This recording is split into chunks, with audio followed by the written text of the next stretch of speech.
Au Mali, je vous le disais en titre, le président Ibrahim Boubacar Keïta a accueilli aujourd'hui son homologue français, fraîchement élu, Emmanuel Macron, à Gao, dans le nord du pays. Une première visite du président français destinée à réaffirmer la présence de la force militaire Barkhane. Emmanuel Macron déterminé à accélérer les actions sur le terrain et en dehors. Ibrahim Boubacar Keïta s'est quant à lui montré éternellement reconnaissant de ne pas avoir abandonné son pays à l'international terroriste.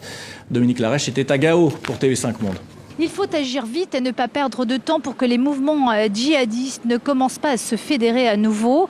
Le message du nouveau chef de l'État français est clair. La France reste déterminée. Elle réaffirme son engagement militaire ici au Mali. Mais il faut aussi que les choses avancent, notamment en matière politique et en matière de développement.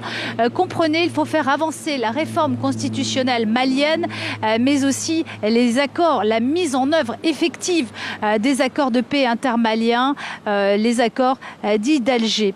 Autre message du président français, la France seule ne peut pas assurer la sécurité de toute l'Europe face au terrorisme, notamment ici au Sahel. Emmanuel Macron appelle donc à un renforcement de la coopération européenne, notamment en matière d'équipement.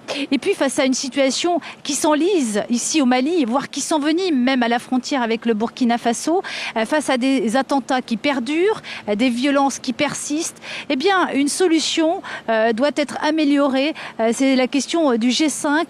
Ces 5 pays du Sahel, le Mali, le Niger, le Burkina Faso, le Tchad et la Mauritanie, ces 5 pays qui luttent déjà militairement contre les djihadistes, eh bien, leur action doit être mieux coordonnée, elle doit être renforcée et tous ces 5 pays, eh bien, doivent en parler avec justement le nouveau chef de l'État français prochainement lors d'un sommet.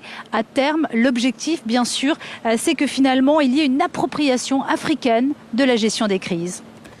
Et pour expliquer cette visite, nous sommes avec Mahmoud Alpha Maïga, journaliste, anthropologue, auteur de ce livre « Mali, le chaos généralisé ».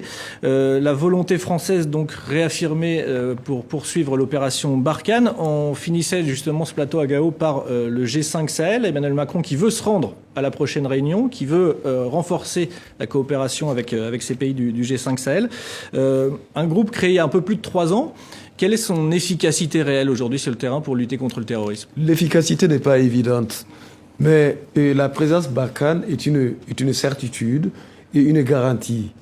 Pour l'instant, je vous disais tantôt, hors micro, qu'il faudrait que ces 5 pays, Mauritanie, Mali, Niger, Burkina Faso et Tchad, que chacun renonce, un temps soit peu, à sa jalousie personnelle, pour créer de véritables forces d'intervention en coopération totale. Parce qu'elles ne travaillent pas ensemble? Elles ne travaillent pas ensemble en général. Cela a commencé il y a peu de temps, il y a moins de mois, quand les opérations Barkhane est intervenu à la frontière, a aidé les forces maliennes et burkinabées à intervenir dans la forêt du Burkina Faso, du Burkina Faso, dans un lieu où étaient cachés les djihadistes. C'est à partir de ce moment-là que l'efficacité, les premiers éléments d'efficacité de cette force d'intervention composée s'est manifesté.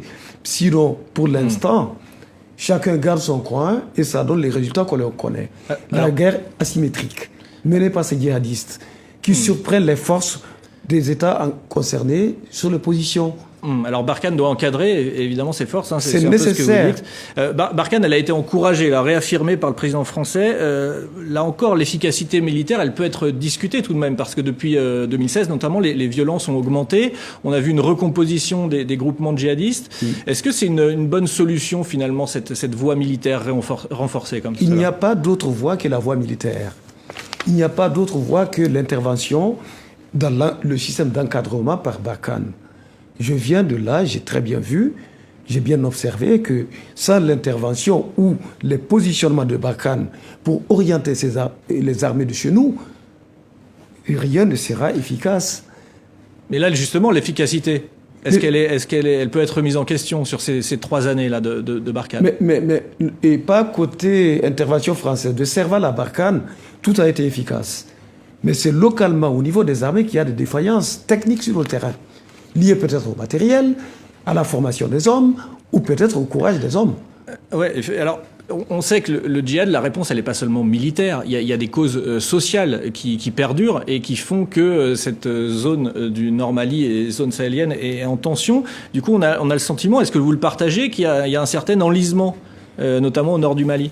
Oui, je ne parle pas d'enlisement, je parlerai plutôt de pauvreté de certains jeunes qui ont été formés dans les écoles coraniques, il faut le dire, et qui n'ont pas de boulot, et qui sont sensibles à ce discours des djihadistes, qui est un discours d'espoir pour les sans-espoir, pour citer Herbert Marcuse, pour les sans-espoir. Donc, ils entrent dedans au nom de la religion, au nom d'une aide sociale qui est systématique et caractérisée. Je l'ai constaté en 2012. Ça veut dire qu'il n'y a pas d'aide de l'État malien? Il n'y avait pas d'aide de l'État malien. L'aide de l'État malien est complètement défaillante. Et bien, je l'ai constaté lorsque l'armée du Mali a décampé des régions du Nord en 2012. Ces djihadistes sont arrivés avec quoi? L'alimentation pour les pauvres. Ceux qui ne pouvaient ni manger ni boire. L'eau a été rendue gratuite, l'électricité gratuite, les soins gratuits. Évidemment, à la place d'un État. C'est la question de l'État qui se pose dans le cas du Mali, dans l'effondrement du Nord. Donc ça veut dire que voie militaire, évidemment, mais voie sociale et voie construction... sociale aussi, et surtout voie sociale. Que les dispositifs de l'aide sociale soient revus, corrigés et améliorés. Merci beaucoup Mahmoud Alpha Maïga d'avoir été avec nous. Je rappelle que vous êtes l'auteur de ce livre, Mali, le chaos généralisé. Merci beaucoup. Édité chez Paris Éditeur. Merci à vous. Je vous en prie.